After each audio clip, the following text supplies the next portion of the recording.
I'm titling my presentation, How the Ethiopian Political Economy Challenges Were Financialized. Basically, this is my perspective of how the political economy challenges, which I will itemize below, were basically in the analysis of the problem, given only a financial dimension or financial analysis. And that's basically at the root of the problem, because once you actually determine that the problem is a financial one, all the solutions will be actually be drawn out of financial solutions and financial institutions, both at the global but also at the domestic level. And that, in my view, also became the pretext for manufacturing the liberalization policies. Namely, financial liberalization becomes also the solution, as it is purported that maximizing the attraction of finance and financial investments from the global resources will be made easier, will be facilitated through the liberalization process. So basically, this is at the crux of the political economy crisis. I call it a political economy crisis because we have a set of problems that have basically flared up as political crisis, leading to regime change and all sorts of national level insecurity that is ascribed to the wrong problems. Of course, as some of my colleagues have mentioned here, the key and the big elephant in the room in terms of a problem is unemployment, related to also the huge demographic youth bulge, which numbers, which statistics are not accurately known, and therefore the magnitude of that problem can only be seen as it manifests in the political uprisings of the youth.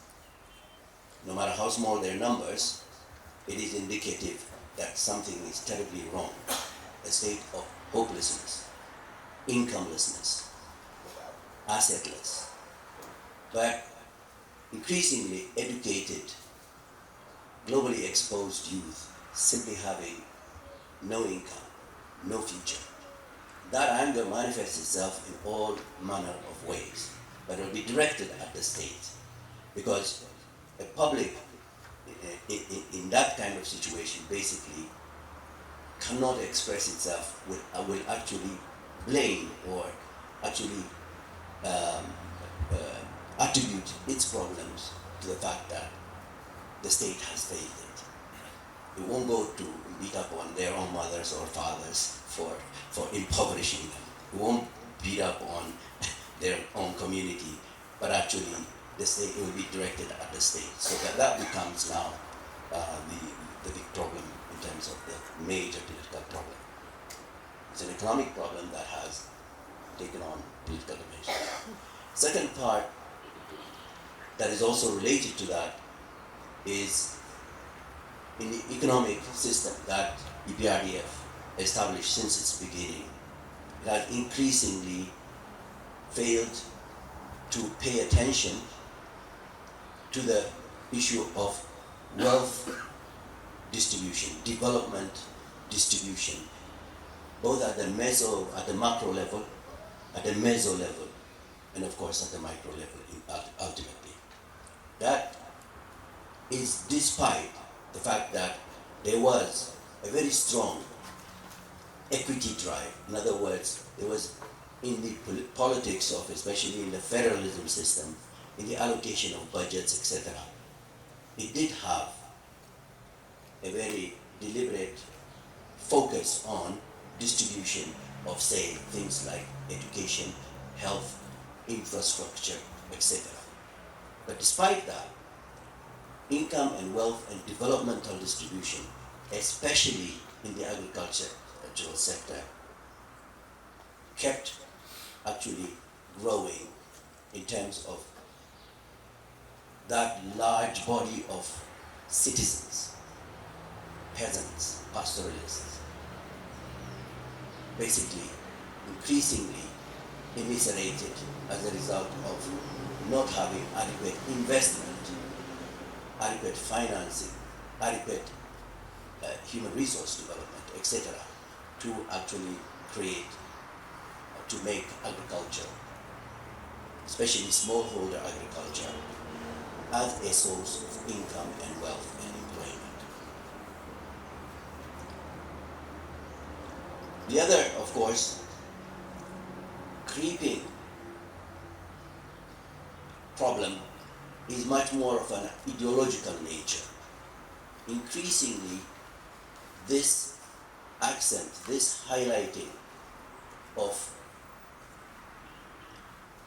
private sector as a driver of growth, development, etc. And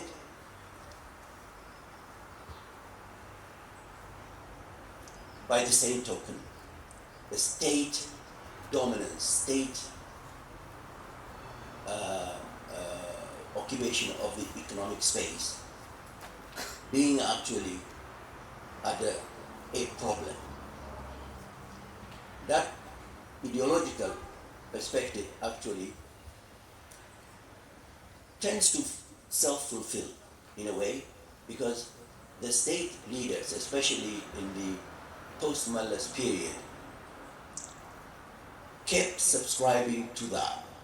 And of course, that also through other instruments, people who do not know the institutional operations over the structural adjustment period of the World Bank do not exactly know exactly how, for instance, the neoliberal economic theory, economic training in the universities was permeated through funding of economic curricula, economic training of professors, and so on, and then the formation of economic associations across Africa, initially financed through the institutions like the ACBF, Africa Capacity Building, and so on, focused on actually attacking the universities in terms of what kind of policy, what kind of ideological orientation is actually filling up the curriculum of the universities. And then, of course, from those universities, then they permeate the entire state-level policy making, because it's usually the economists that go into the financial Ministry of Finance, the National Bank, and stuff like that. Basically, it creates a situation where, in fact, alternative economic thinking and creative solutions for national problems, such as we have now, are simply not availing from the intellectuals that emanate out of the thing. Basically, it is ideological capture by the World Bank, IMF, and of course the neoliberal agenda. That part is actually not even counted. So basically, when they say forex shortage, it actually means that private sector access that actually originates in dollars from the West only. But if you add both of the Chinese as well as that money, you add to that very careful allocation, which can only be done by the state. And then basically, then that problem becomes a lot smaller than it appears now. Second one is high indebtedness. There are many studies that show, in fact, Ethiopia's indebtedness is quite low, both in terms of fiscal indebtedness is very low in comparison to many, many countries across the board. And in fact, if that is the problem, then what it does is the facilities that come through the IMF and the World Bank necessarily become directed at adjustment, namely enabling the state much more to service the debt by actually blocking or minimizing further contraction of debt by the state, but then also promoting international or global financial investment from multinationals. So that leads to the idea of private sector development. That doesn't necessarily mean domestic private sector development, because EDRDF, in my view, has done spectacularly by any measure in terms of the number of policies. I counted about 12 or so specific policies over the years that actually created a flourish of private sector. Never mind in what sectors, but in terms of numbers and in terms of private sector development. By allocating actually state procurement opportunities to the private sector in massive amounts, in huge numbers, that led to actually a fairly strong market-led economy and growth to boot. So basically, that dimension. Therefore, when they say private sector development and state capture or state crowding out, they're not so much speaking state crowding out, because it in fact crowded it in. They're talking about actually the state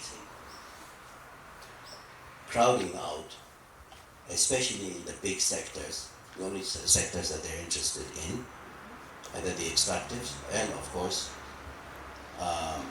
telecoms, power, etc. So those are the opportunities that are now being seen as the way to promote private sector investment. The other one is, of course, lack of competition. State capture or state dominance in the economy basically stifles competition, and lack of competition leads to inefficiency. In fact, the state's inefficiency might have something to do, to some extent, with its monopolistic nature, in other words, no competition. But in fact, the corporations that are coming are also monopolies, private monopolies. And they don't have, in fact, they are much more egregious and much more powerful monopolies, because companies like MTN are monopolies that dominate 27 African countries. They're not competitive in any way. I mean, in places like Kenya, they're not only not competitive, they actually dominate about 95% of the market in places like Safaricom. But then, it's also part of the financial liberalization instrument because of fintech. So now, not only is telecom a service for communication and information exchange, but it's actually now the new money, fintech, M-Pesa as they call it there. People do not realize that in fact, indebtedness under the fintech in Kenya is immiserating a lot of the poor, simply because these small allocation of $500 or so are actually leading to such indebtedness that in fact you have now a credit rating system, a blacklisting that actually has led to a lot of SME failure as a result. And of course, criminalization of those, because you don't pay your debt. Yeah, so basically that's a phenomenon. But by the same measure, the stockholders of Safaricom, which are mostly American companies, actually returned in profits, I think in 2016, in excess of $600 million repatriated in profits. From what? From the financial sector, instrumentalized by what? Not by paper money, but by M-Pesa. Imagine that level of repatriation coming out of our telecom, when in fact they become shareholders in Ethio Telecom. Not only that, but they also now become the money creators, money issuers through the fintech. ETC has applied to the National Bank to actually enter into that sector. Basically, that's the thing. Finally, I want to mention that in the financial sector, alternative financial structures are not being proposed. In the United States, the large majority of the largest part that services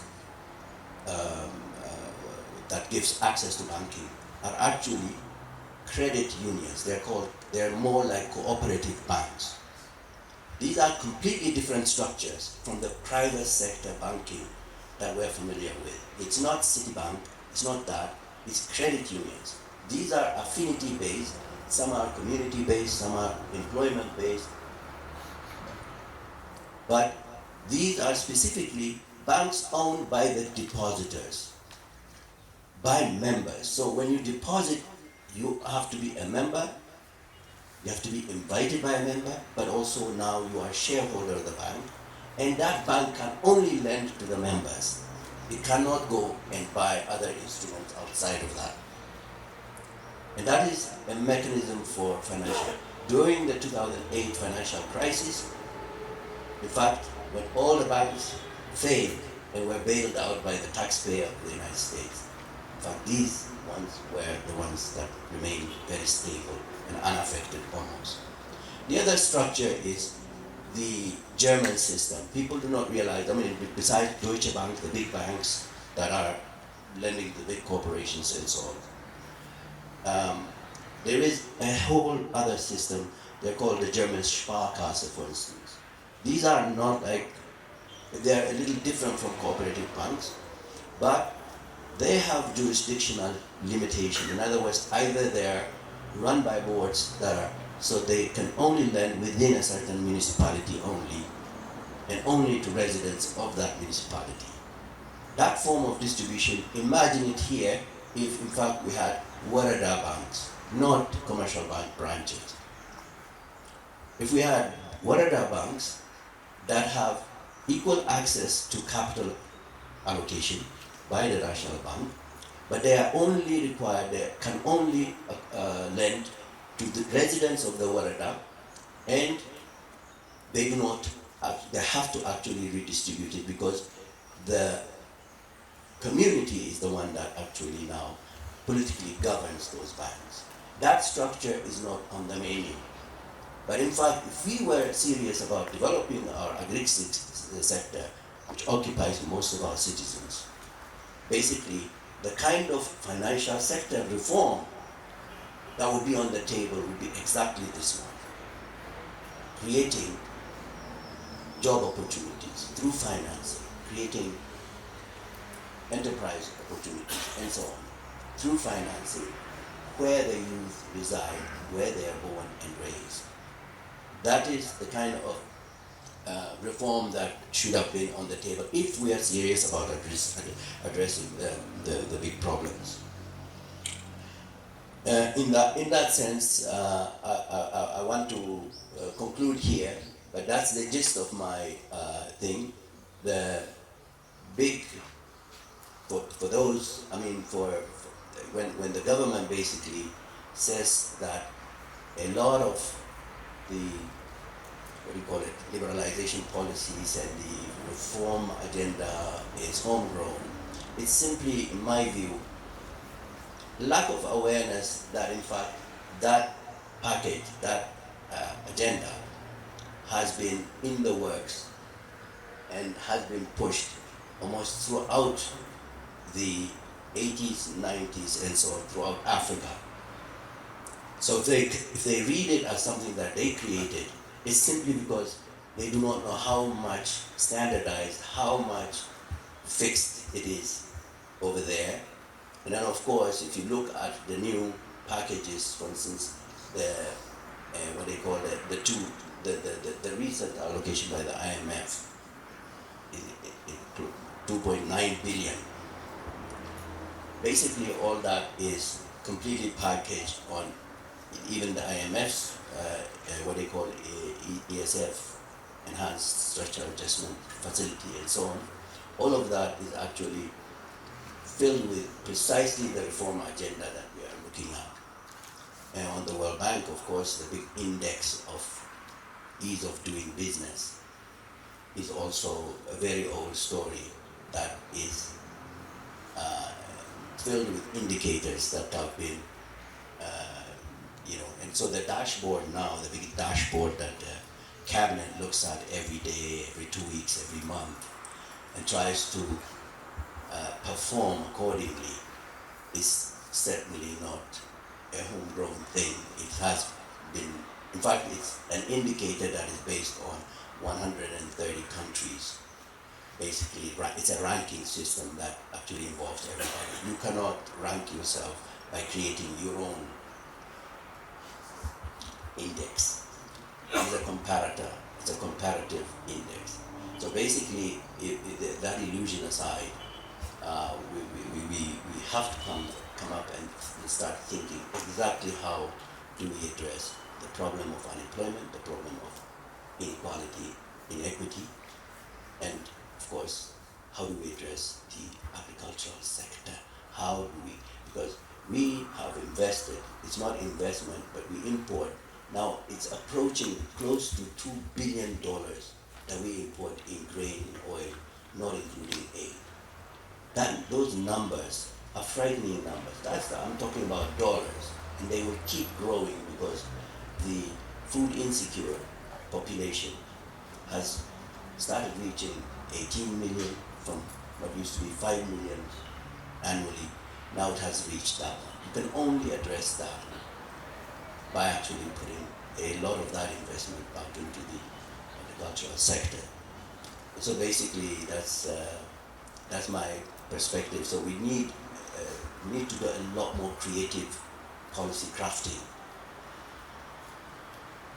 and I don't think finance is the problem. It's what we do with what we have in terms of finance.